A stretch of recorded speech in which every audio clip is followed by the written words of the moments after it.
오늘의 말씀은 요나서입니다.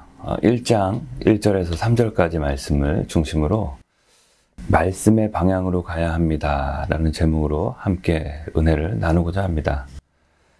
요나를 거꾸로 하면 나요라는 말처럼 유명하죠. 하나님의 뜻을 저버리고 사명을 저버리고 불순종하며 하나님을 피해 살아가는 나를 발견하도록 도와주는 인물입니다. 하지만 요나의 이름에는 놀라운 비밀이 담겨져 있습니다. 요나는 비둘기라는 이름의 뜻을 가졌습니다. 순결함을 의미합니다. 그리고 소리내는 새입니다. 이처럼 요나는 순결한 하나님의 뜻을 소리내어 전해야 했습니다. 1절에 여호와의 말씀이 아밋떼의 아들 요나에게 임하니라 라고 말씀합니다. 아밋떼라는 뜻은 나의 진리라는 뜻을 가지고 있습니다.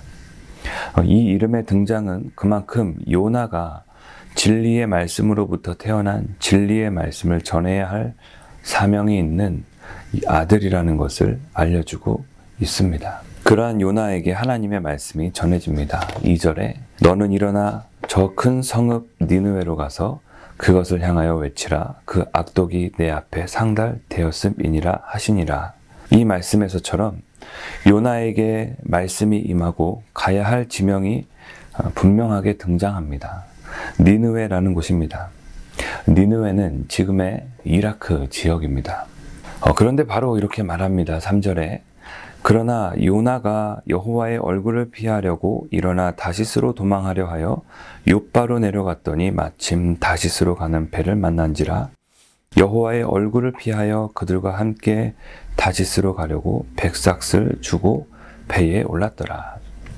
다시스는 지금의 스페인의 작은 항구 지역이었습니다. 예루살렘 유다의 수도에서 북쪽으로 가야 할 것을 예루살렘에서 45km 정도 떨어진 욥바라고 하는 그런 항구에 가서 배를 타고 저 바다를 건너 니느웨하고는 완전히 반대 방향으로 떨어져 있는 곳으로 멀리 도망가려 했습니다. 그 도망가다라는 뜻의 원어를 보니까 그 뜻은 단순한 도망이 아니라 매우 서둘러서 도망하다라는 뜻이 담겨져 있는 것을 알게 됩니다. 요나는 왜 그토록 다급하게 도망하려고 했을까요? 그리고 하나님의 말씀을 피해 달아나는 요나는 왜 사람들과 함께 배에 올랐을까요? 사람들 사이에 있으면 하나님은 모르셨을까요? 요나에게 말씀과 사명을 주신 하나님은 다 알고 계셨습니다. 요나가 일어나서 그 다음에는 하나님이 말씀하신 곳이 아닌 하나님이 말씀한 그곳을 피해 그것도 완전히 반대 방향으로 피하려 했던 요나를 하나님은 아셨습니다. 우리는 지난 한 주간 새해 신년 특별 새벽 기도회를 통해 우리의 목자가 되시는 그 하나님의 보살핌 가운데 주시는 축복의 말씀을 들었습니다. 이제 그 말씀의 길로 가면 되는 것입니다.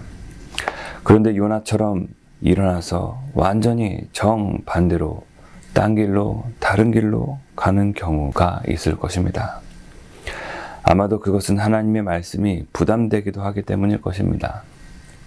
그러나 성도 여러분, 하나님은 우리들에게 말씀을 들려주실 때 그것을 나 혼자 감당하라고 주시는 것이 아니라는 것을 깨달아야 합니다. 주님이 나와 함께 하시고 함께 돕는 자를 보내주시는 것입니다. 그리고 무엇보다 그 말씀을 이루시는 분은 나도 아니고 우리도 아니고 하나님이십니다. 따라서 우리가 해야 할 일은 일어나서 그 출발하려는 그 순간의 두려움을 떨쳐버리고 그 말씀을 따라 말씀의 방향으로 가야 하는 것입니다. 올 한해 그 말씀을 따라 사시면서 하나님께서 이루시는 말씀의 은혜를 받아 누리시기를 축원합니다.